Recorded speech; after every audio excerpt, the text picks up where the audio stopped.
défense, l'intérêt supérieur de la patrie, commande à tous les Français libres.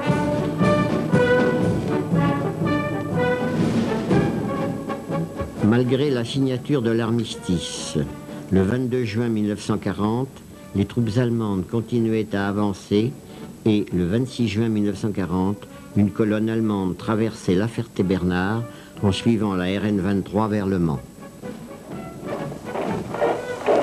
Ami, entends-tu le vol noir des corbeaux sur nos plaines?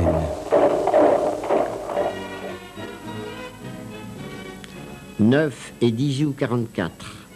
À nouveau, les troupes allemandes traversent La Ferté-Bernard, mais dans le sens opposé à celui qu'elles suivaient 4 ans plus tôt. Ce n'est plus la promenade de santé comme en 1940.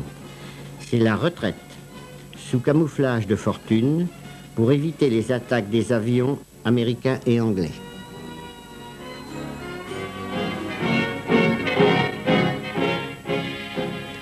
« 11 août 1944, la libération, jour tant attendu par les Fertois. Le groupe de résistance a installé son poste de commandement en mairie et, première manifestation de cette liberté retrouvée, réintègre M. Desnaud, destitué par Vichy, dans ses fonctions de maire. Le 11 août 1944, l'affiche rédigée par Roland Drapier était apposée sur les murs de la ville. Elle fut imprimée dans la nuit du 7 août par Maurice Juret et Robert Beignet à l'imprimerie Boulet, où, intrigués par la lumière dans les ateliers, 2 Allemands rentrèrent et prirent connaissance de l'affiche. Heureusement, ils ne connaissaient pas la langue française. Ici, nous vois-tu, nous on marche et nous on tue, nous on crève. Ici, chacun sait ce qu'il veut, ce qu'il fait quand il passe. Ami, si tu tombes, un ami sort de l'ombre.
se connaît, je crois.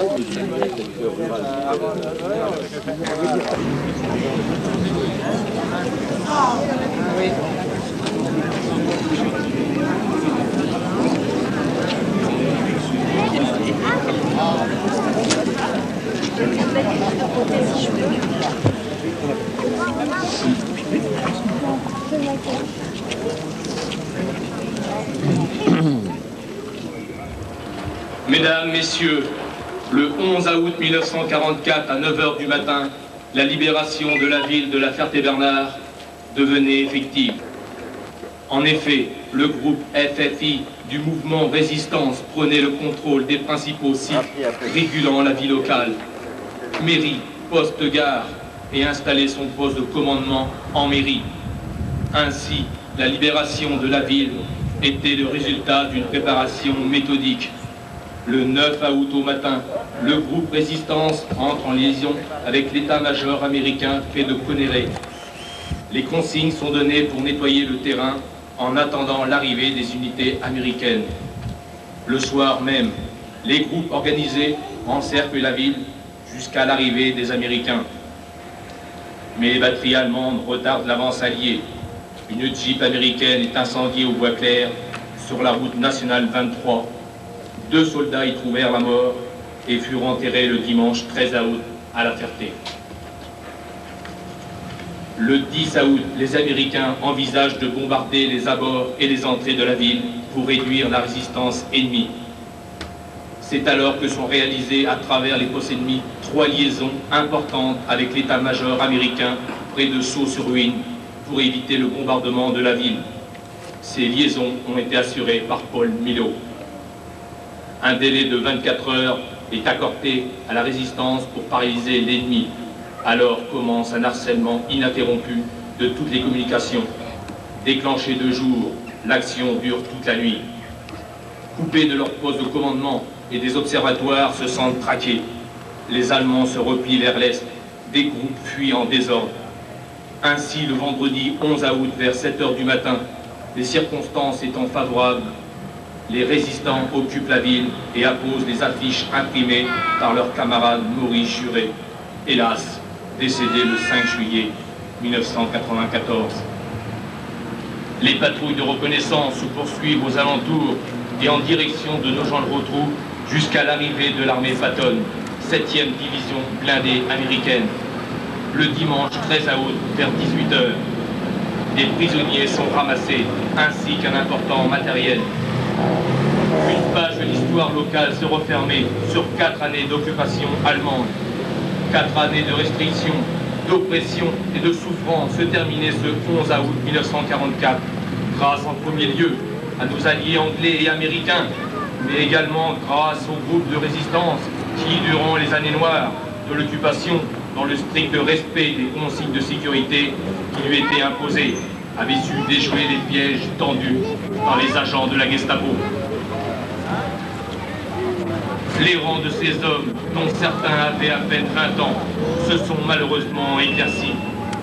Mais conscients du rôle que la résistance a joué au cours de la Deuxième Guerre mondiale, fiers d'avoir eu la possibilité de libérer leur ville, La Ferté-Bernard, ils ont eu l'honneur de vous présenter à vous Monsieur Gachet, député, Monsieur Coutable, conseiller général et maire de La Ferté-Bernard, Madame Dejam, vice-présidente du bureau national du mouvement résistant, Monsieur l'abbé Bidot, président du département des combattants volontaires de la résistance de la Sarthe. À vous, mesdames et messieurs, la rétrospective de la cérémonie qui a marqué la matinée du 11 août 1944 a été la consécration de la liberté retrouvée par la réintégration dans ses fonctions de Monsieur Desnaux, qui fut maire de La Ferté-Bernard pendant 31 années consécutives, jusqu'à sa destitution par Vichy. Monsieur Desnaux habitait rue Victor Hugo. Invité par le comité de libération du groupe Résistance, il prit place alors dans la voiture conduite par Robert Vouille jusqu'à la mairie, où une foule importante l'attendait et lui fit ovation. Aux côtés de Robert Vouille, il était accueilli par Roland Drapier et les membres du comité de libération. Au nom de ce comité de libération, Roland Drapier annonçait que M. Desnos était réintégré dans ses fonctions de maire de la Ferté-Bernard. Très ému, M. Desnos s'adressait alors à la foule. Écoutons son discours.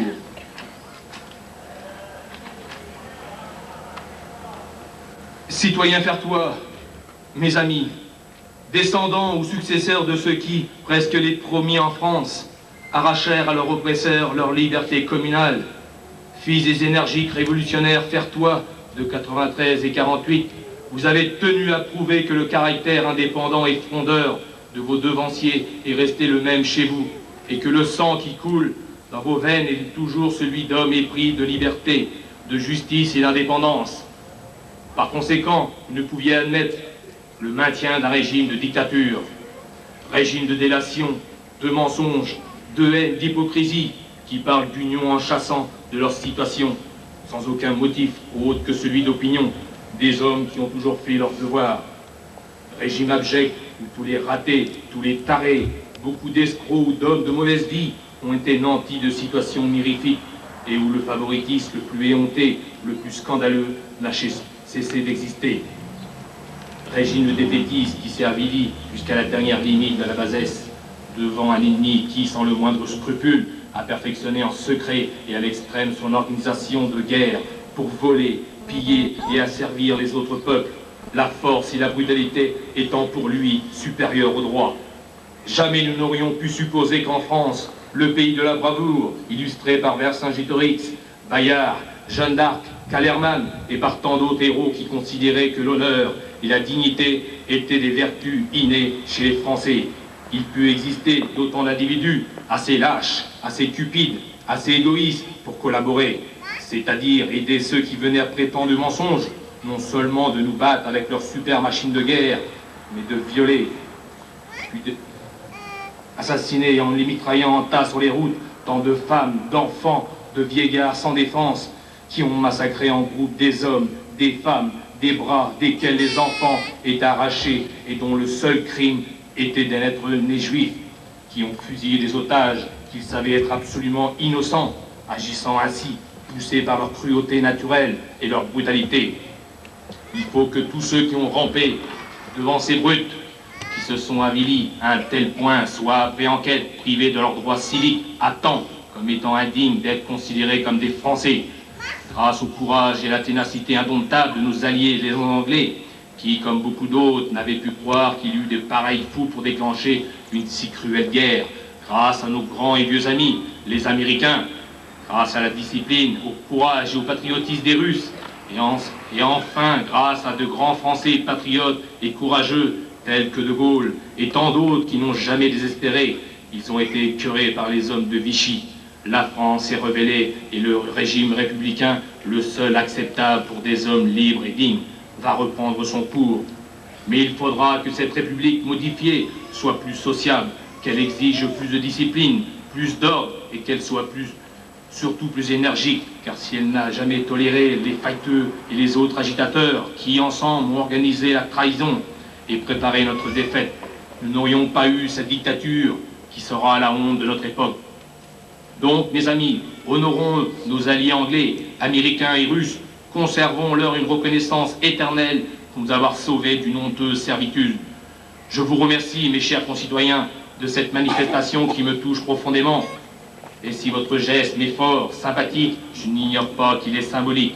En venant me prendre chez moi pour me remettre à la mairie, où votre confiance m'avait placé et maintenu pendant 31 années, vous avez voulu marquer avec force que vous reprenez le pouvoir et que vous entendez vous gouverner vous-même par l'intermédiaire de représentants que vous avez librement choisis et que vous entendez continuer à choisir.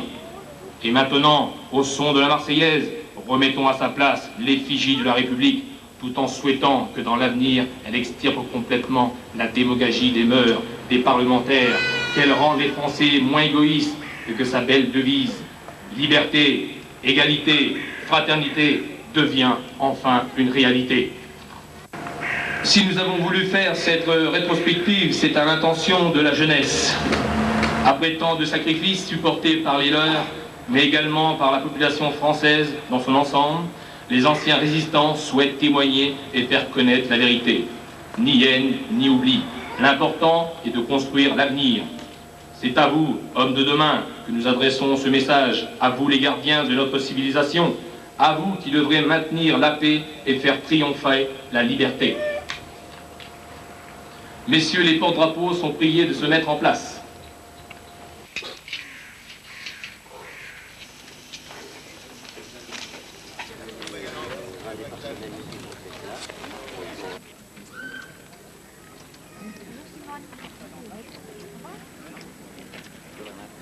La cérémonie se poursuit à présent au monument aux morts.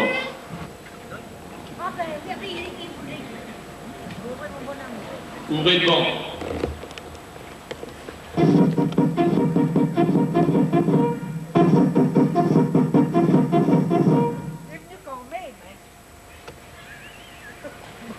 Attention pour les couleurs. Et en place pour les couleurs. Envoyez.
Aux morts.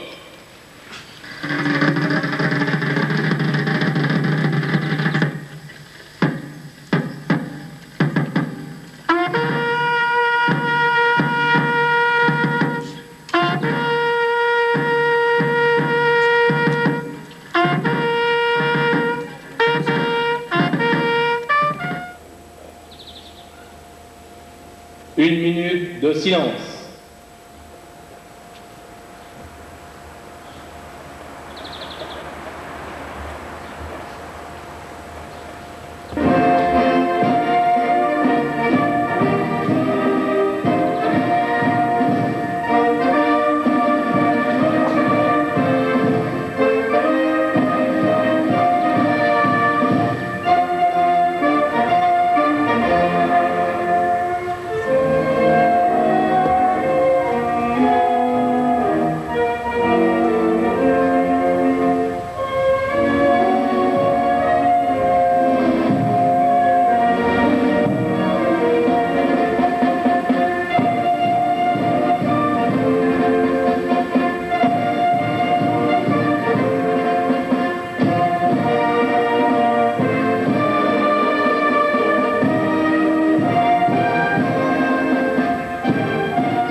Le chant des partisans.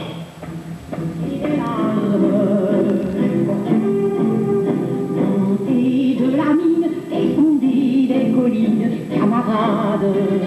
Sortez de la paille, les fusils à mitraille, les grenades. Oh, et les sieurs à la canne au couteau. Fermez le banc.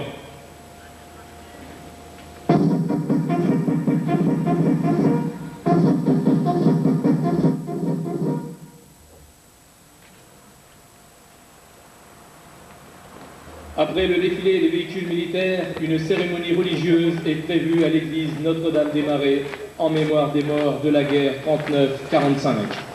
Merci.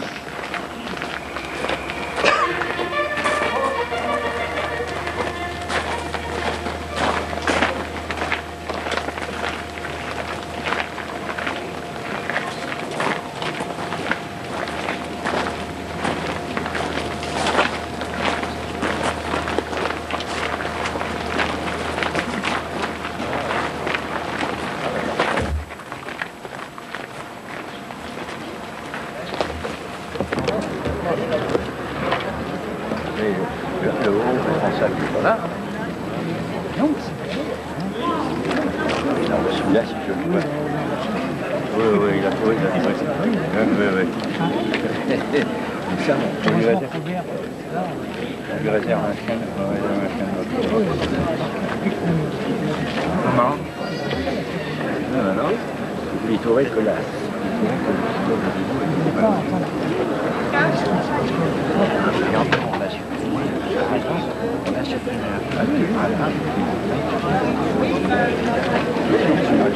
Personne ne peut. C'est que exceptionnellement,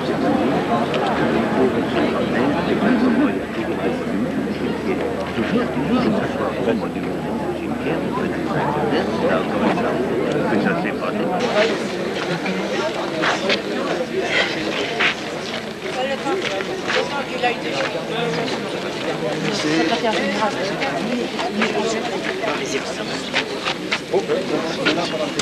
Comment? Vous êtes là pour le calcul des véhicules? Bah oui. Il y a le bateau de fond. Oui.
De notre présence que nous avons eu ce matin de M. Garcher, député. Malheureusement, il n'a pas pu rester avec nous, il est pris pour plus longtemps.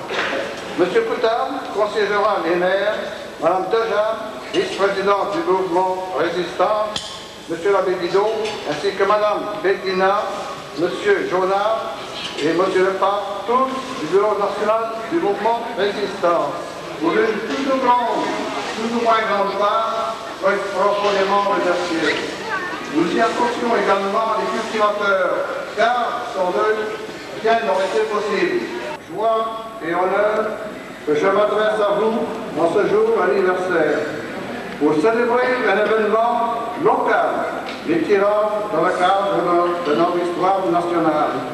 En ce jour, c'est la glorieuse et sage libération de notre cité le 11 août 1944, après l'occupation allemande que nous commémorons. Nous remercions particulièrement de la présence que nous avons eue ce matin de M. Garcher, député. Malheureusement, il n'a pas pu rester avec nous, il est pris sur beaucoup d'endroits. Responsabilité. M. Roland Braffier, compagnon de première heure. M. Fernand Lecomte, M. André Vincent, M. Francis Laurent, M. Joseph Costeux, M. Léon Fourmy, que leur famille sache que nous pensons à eux et leur souvenir reste vivant auprès de nous.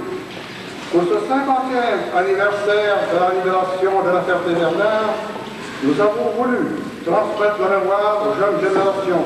Et pour cette raison, le mouvement a édité un ouvrage intitulé « Enfin libre ». L'abbé Bidot, président départemental de Sévère, va vous dire quelques mots. Monsieur le maire, mon président, mes camarades, depuis 2 jours, avec les gars de la 2e DB, j'ai reparti sur les routes de Leclerc. Nous avons fait étape par étape tous les villages qui ont bien voulu nous accueillir.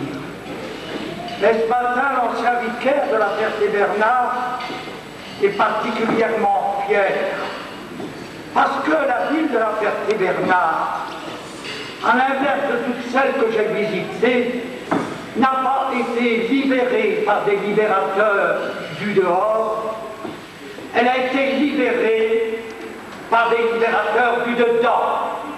Ils étaient 3 pauvres types qui ont fait un boulot formidable, et c'est peut-être pour ça qu'aujourd'hui, on aurait pu, même ailleurs, et surtout dans l'Église, souligner qu'il y avait eu des souvenirs à évoquer, non pas certainement l'action de ceux qui ont travaillé, mais simplement le souvenir de nos morts. Car à vous dire que notre combat a été un combat merveilleux pour nous, c'est entendu. Mais nous ne pouvons pas oublier qu'il y en a beaucoup de nos camarades qui sont partis. C'était, vous savez, au début, la résistance. C'était une petite flamme qui s'allumait là, dans le village, dans tel autre village, et puis dans quelques villes. Et puis toutes ces petites flammes que les Allemands cherchaient à éteindre d'une manière d'ailleurs directe et je dirais brutale, ces petites flammes se sont rapprochées, se sont unies. Elles ont fait ce brasier de la victoire. Qu'est-ce que c'était qu'un résistant? Un pauvre petit gras isolé, tout seul, un petit grain de sable, un résistant. Et celui de président du Conseil général, il ne peut être partout à la fois, et donc il m'a demandé de le représenter auprès de vous et de vous saluer de sa part. Mais avant de terminer, je voudrais donc saluer notre ami canadien qui est parmi nous ce matin en votre nom, et à travers lui remercier tous les alliés qui ont participé au débarquement et à la libération de notre sol. Grâce à eux, eh bien, il y a 50 ans, nous avons pu être enfin libres. In closing, I wish to thank the resistance and Mr. and Mrs. Bachelet. Thank you very, very much. Vive la France. Long live France.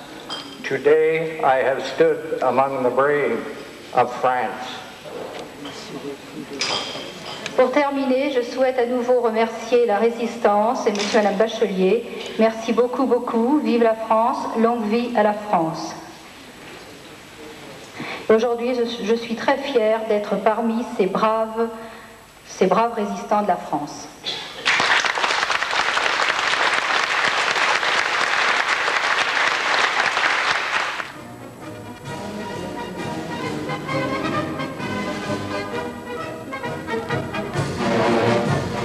Au cours de son allocution, l'abbé Bidot, président départemental des combattants volontaires de la résistance de la Sarthe, s'est exprimé ainsi. Il y avait des souvenirs à évoquer, mais aussi le souvenir de nos morts. Ne manquons pas de le faire, tant en ce qui concerne les soldats de la 7e armée patronne, tués à proximité de la Ferté-Bernard, qu'en la mémoire des 2 camarades du groupe de résistance de la Ferté-Bernard, messieurs Desmar et Gardra, décédés dans la nuit du 11 au 12 août 1944 au retour d'une mission.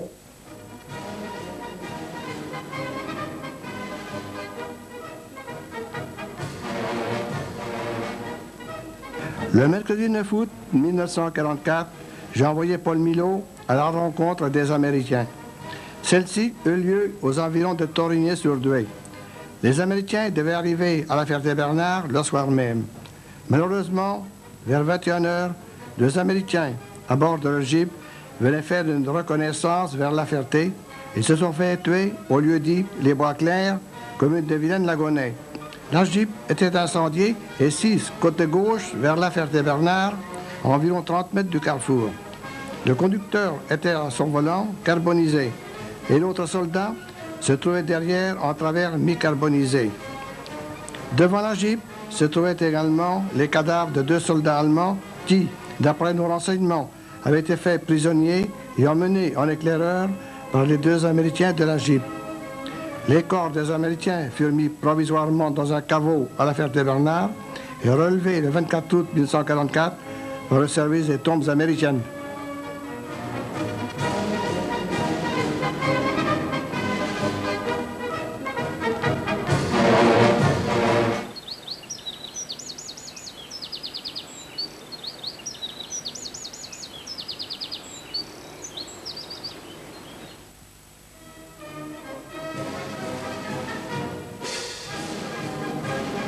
D'après les renseignements que nous avons pu recueillir, le canon allemand, sans doute un 88 mm Pack, était dissimulé à l'angle du mur du cimetière, prenant en enfilade la route de Saint-Georges-du-Rosay, sur laquelle se trouvait la colonne Lues qui venait de la région de Tuffet.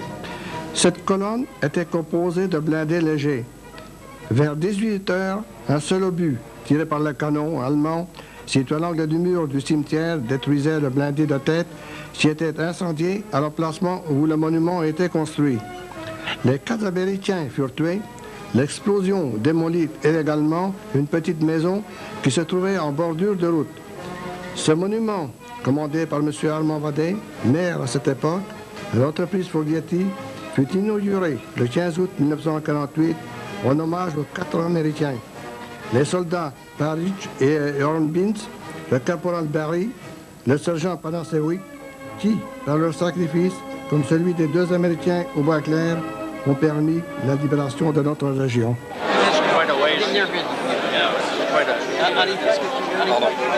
Lancaster.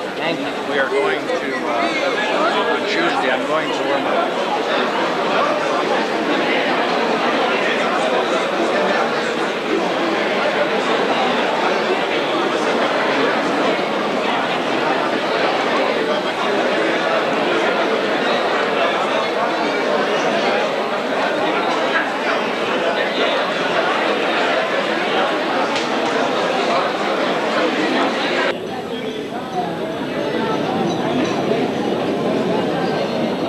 C'est un Canadien qui a été parachuté et monsieur et madame Bachelier l'ont recueilli. Dans le début, c'est le prix. Ici, comme facilement tu fais, ça nous a pris. Mais si on fait des photos pour se fâcher, là, on va payer. Là, je me fais payer.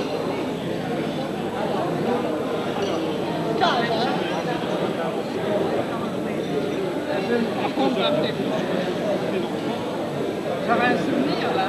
Oui. Alors, j'ai l'impression de... C'est le menu qui vous cache. Voilà. C'est pas mon menu, je voulais pas.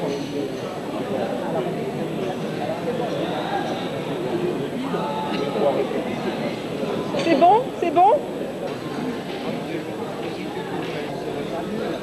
Oui, ça va. Il y a un petit coquillage qui donne.